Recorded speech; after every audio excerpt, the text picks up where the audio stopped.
Hi guys, my name's Emily. I'm going to be talking about long-term adherence to exercise. So I'm going to start off by talking about what I believe are the foundations of healthy values and exercise adherence. And then I'm going to be talking about some psychological strategies that we can implement to support that adherence, and especially in the long term. So to start off with, I myself am an exercise instructor, so I see all different types of motivation during the day.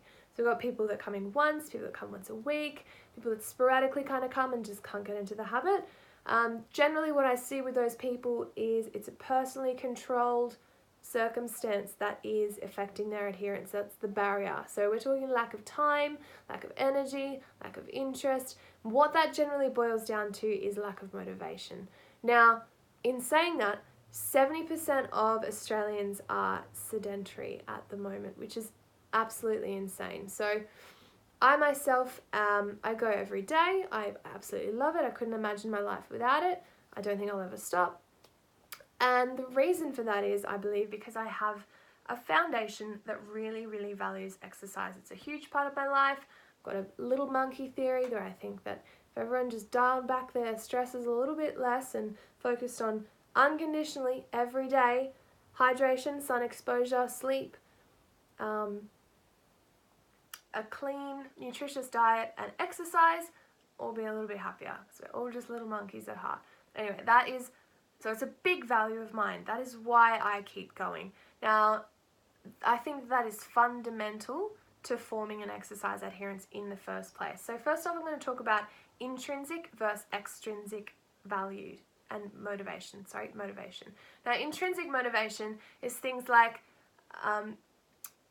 well-being, health, love, feeling connected and significant, valued, whereas extrinsic values are more about things like wealth, popularity, fame, material things. So to really get into that exercise and healthy well-being mindset, we have to make sure that it is sitting inside our intrinsic motivations, because you want that to come from yourself. That is the first step. I think the second step I'm going to draw from achievement goal theory, talk about mindset. So I think a growth mindset and an incremental focus is really, really, really vital for making up that exercise adherence as well. So big barriers we see are those defeatists that, you can't do it, I can't do it, I'll never be that fit, I'll never do this. What we need to introduce is that growth mindset. So it's incrementally focused, supported by intrinsic values coming from yourself. So, going to talk about some psychological strategies that we can use to accompany this motivation and support long-term adherence. So I'm going to do it within the theoretical framework of self-determination theory. So self-determination theory states we have 3 basic human needs that need to be satisfied: competence, relatedness, autonomy. Those 3. Once they are satisfied, you are more fulfilled, it supports your intrinsic motivation, so it all ties up really nicely. So first up, competence.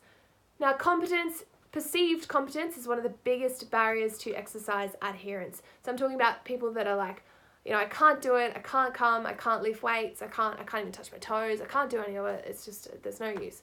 So to challenge that, we have to go back to that intrinsic values and those healthy mindset, really strong foundations, and think, this is important to me, it's unconditionally important, I'm going to try, and I will get better. I will get better each time I try.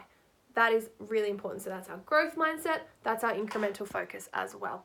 So once we have overcome those barriers, if we refer to the 8-channel flow chart, the flow diagram, we've got a challenge and a skill axis. So what's really important as trainers and as individuals is that you're choosing activities for your clients or for yourself that are within their skill set, but they are also challenging enough to keep them coming back and to give them that sense of gratification, that sense of achievement. Like, yes, I've done that, it's great. It's going to keep them coming back, support that adherence.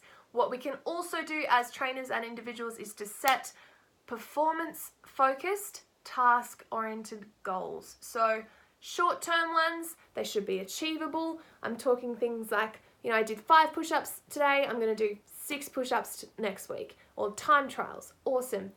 As opposed to egocentric goals, which are extrinsically focused. So those are things like aesthetic goals, or things like I want to train to win this race to get money.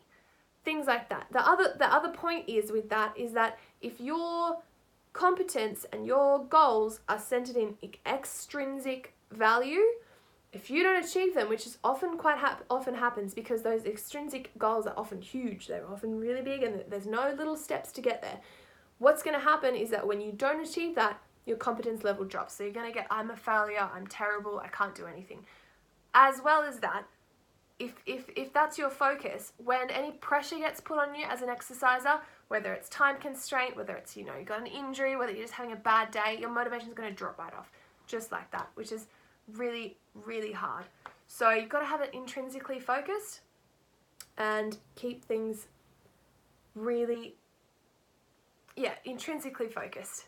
So another thing that we can do interpersonally to support competence is make sure that our feedback is informational, make sure it focuses on specific achievements and effort rather than ability. So studies show that if we are telling people, good effort, great push-ups, good stuff, you did 6 last week, good stuff, awesome, that is so much more effective for performance than saying things like, you are so talented, you're so good at push-ups, you're the best at push-ups. So much more effective, because what it's giving them is that sense of achievement. So we're getting a flow of energy where they're putting in energy, they're getting back achievement. It's great. So next up, we have relatedness. Now that is another huge barrier to exercise adherence, because you get those people that are, I can't go to the gym because I won't know anyone, they'll laugh at me, I'll look silly, I've never been.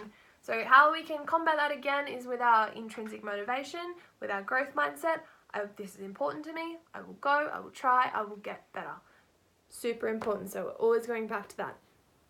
What we can do in situations where we're exercising, group communities are really, really, really helpful, as well as online communities.